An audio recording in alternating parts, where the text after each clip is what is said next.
All right. Today's read aloud. I haven't read this book before. It was recommended to me by a teacher who said, the kids will love this book. So look at the title. If you can't read it, it's called Walter the Farting Dog. So I'm sure you can guess what that means the book will be about. So if you don't want to hear about it, if you don't want to know about it, please stop this video now so that you will not have to hear the story of Walter the Farting Dog.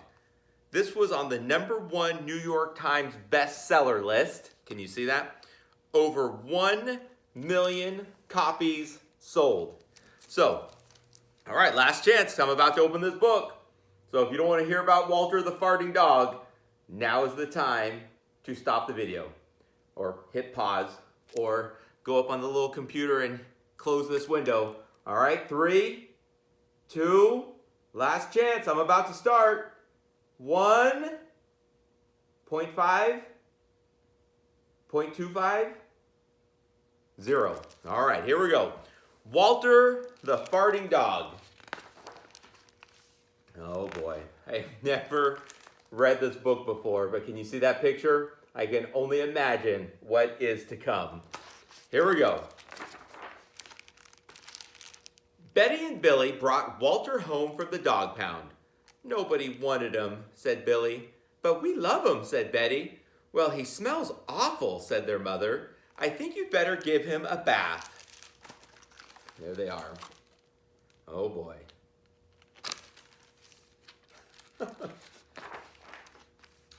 Mother walked in and said, he still smells awful. And that's when they got the first clue, the telltale bubbles in the water. He's probably just a little nervous, said Mother, hopefully. His stomach must be upset. But Walter's stomach wasn't upset. Walter's stomach was fine. He felt perfectly normal. He just farted a lot. Oh my gosh. Can you see that picture of him in the bathtub? All right. Oh boy. He did it when he bathed.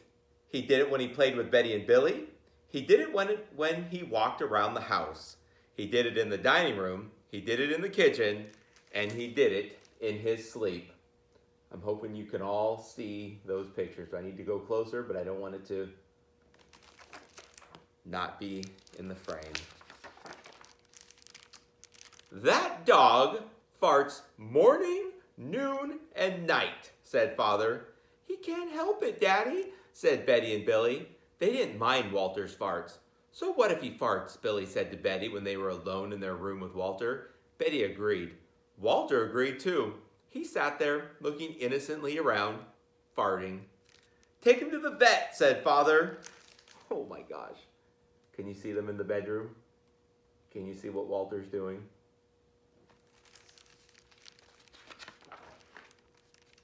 Farting, said the vet, or rectal flatulence, as we say in the medical profession, and prescribed a change in diet. Yeah, that can do it. Whatever you do, don't give Perla steak. Trust me on that one. My daughter and I learned that one the hard way. She loved it, but... All right. They gave Walter every kind of dog food. He farted. They tried him on cat food. They gave him hot dogs, hamburgers, lettuce, and tomato sandwiches. They gave him fried chicken. They gave him rabbit food. They made him a vegetarian. No matter what that dog eats, he turns it into farts, roared Father. So there's all the different foods Walter is eating. I don't see Dad. I don't see the father to talk about the farts. You see him? It's almost like a Where's Waldo? All right. Walter got the blame for everybody else's farts too. If Uncle Irv let one slip, he just went and stood near Walter. Then all he had to say was, Walter! And everyone would look at poor Walter. Oh, poor Walter. There's Uncle Irv standing next to him. Come on, Uncle Irv. He has to go back to the pound, said Father. "No, Daddy, please," begged Betty and Billy. "Don't send Walter away." "He goes tomorrow," said Father. They pleaded. Walter farted. It was all over. That night, Betty and Billy cried in their beds, and Walter looked at them unhappily. "Oh, Walter," said Betty, "you've got to stop farting." "Because Father's going to send you back to the pound tomorrow," said Billy. There's Walter.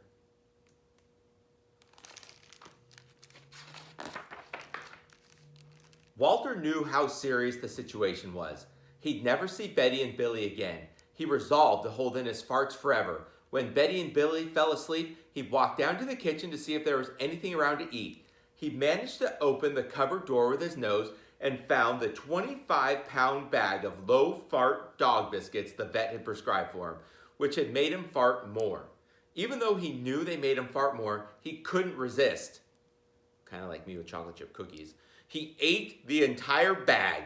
"Very tasty," said Walter to himself. I don't know if you can see where it says fart-free. It says biscuit. I think it's supposed to say biscuits, but that's okay. All right. Oh boy. And then he went and lay down on the sofa.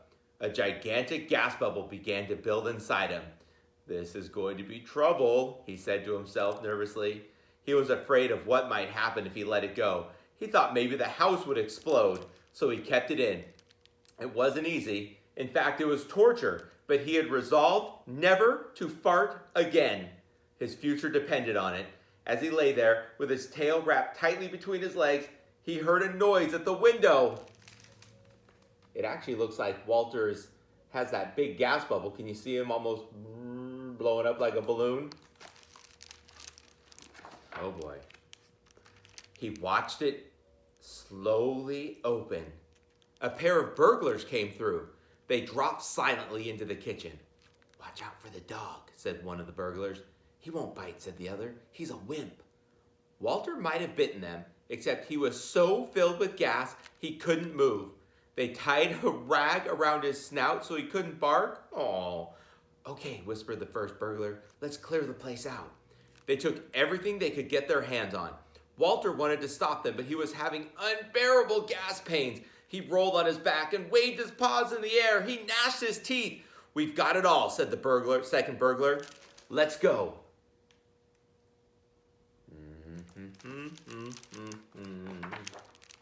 Oh no, oh no. That's when Walter let it fly. It was the worst fart of his life. It made a tremendous noise and shot him across the room.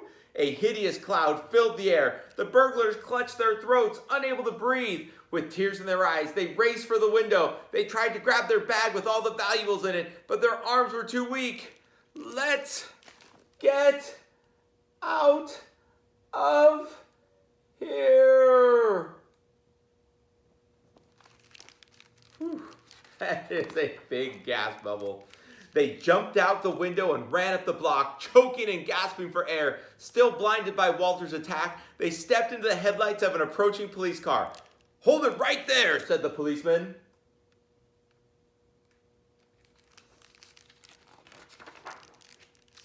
When Father and Mother came down in the morning, they found the window open and they saw the bag with their valuables in it, and Walter was sitting beside it. He still had the rag tied around his snout. You'd have to say he looked heroic. "He saved the silverware," cried Mother. "He saved the VCR," cried Father. VCR? When was this book made? "Good dog, Walter. You're our dog, even if you do fart all the time." For those of you out there that probably have no idea what a VCR is, ask Miss Aguilar. Last I heard, she still has one. It's like a DVD player.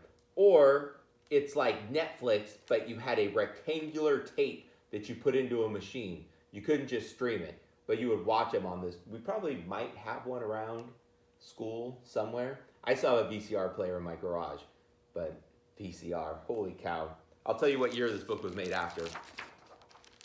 And so the family learned to live with Walter, the hero dog. And that's the end of our tale. Oh, what a happy ending.